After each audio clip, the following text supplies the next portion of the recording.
OKC. Welcome to Ride. I am Chad Alexander. We have joining us Ann Bradbury, who is the president and CEO of the American Exploration and Production Council, which this is a pretty large organization with 34 leading independent oil and natural gas exploration and production companies in the United States. Ann, thank you for joining us today. Hey, Chad. Great to be with you. Well, we appreciate you coming on. In Oklahoma, we're a pretty big fan of liquid natural gas. The president is hindering our efforts to export that, which makes no sense to me. It'll make our allies more dependent on threats to our countries that consider to be threatful to the United States. It's not good for American business. It's not good for American energy or national security, or the climate if they're going to be firing back up the coal plants. So I have no idea why they are doing this. Have they given a reason?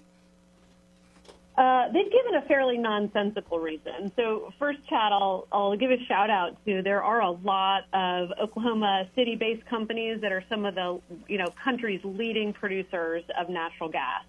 So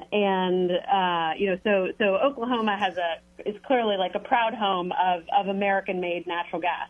The purported reason that they're giving is nonsensical. Really, this is just a cave to anti-American energy activists who are trying to halt all LNG exports because they're anti-fossil fuel entirely. But as you know, that an end to natural gas exports would hurt our economy. It would hurt our national security. It would embolden our adversaries around the globe, and it would undermine the environmental progress that the world has seen from coal to gas switching. So it makes no sense, and we've really seen a bipartisan backlash to the announced policy. And let's talk about that, because there has been some pushback from Democrats now after this came out. What are you hearing from Democrats about this?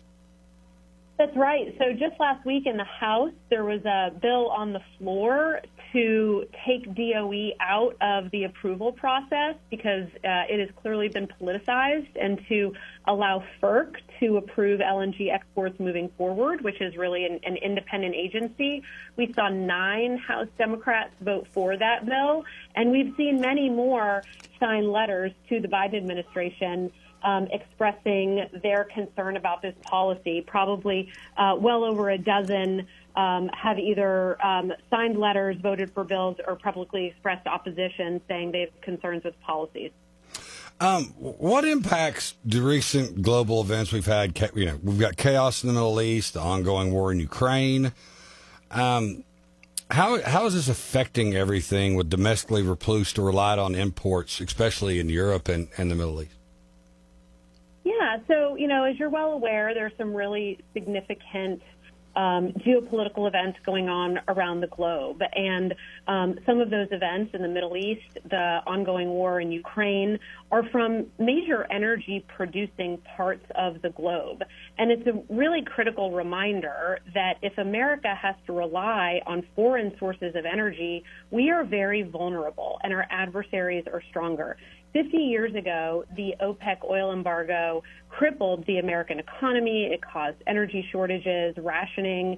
And America is in a very different place today because we are the leading producer of energy. And so it has made our economy stronger. It has made us less vulnerable to this geopolitical unrest. And it's weakened our adversaries as we're able to help supplant Russian natural gas around the globe. So the more we can produce American oil and natural gas, it makes our country stronger, it makes our economy stronger, and it makes the world safer.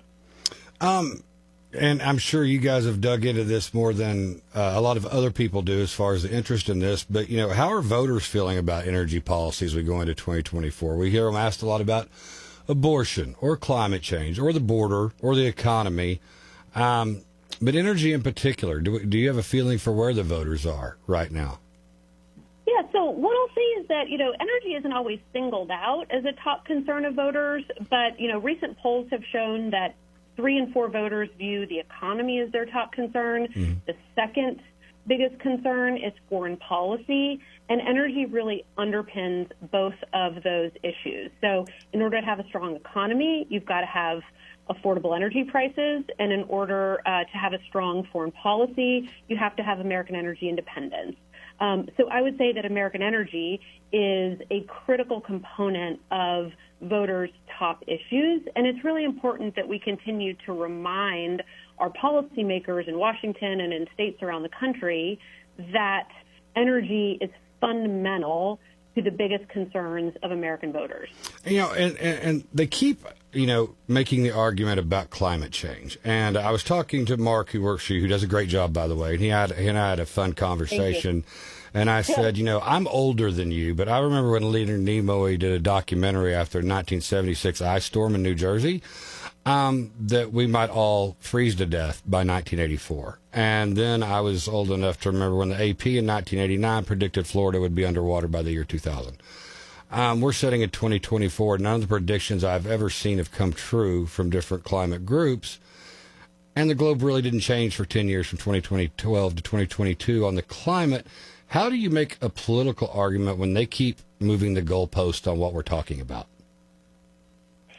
Yeah, I think the political argument is that American energy is fundamental to our economic security, our national security, and it is critical to improving the climate as well. And, what I think is really important is that we try to push back on this false choice that in order to, be, supportive of, climate change policies, that you have to be against fossil fuels. And the fact is that America leads the world in emissions reductions because of natural gas displacing higher emitting fuels. And so this is something that can be replicated around the globe.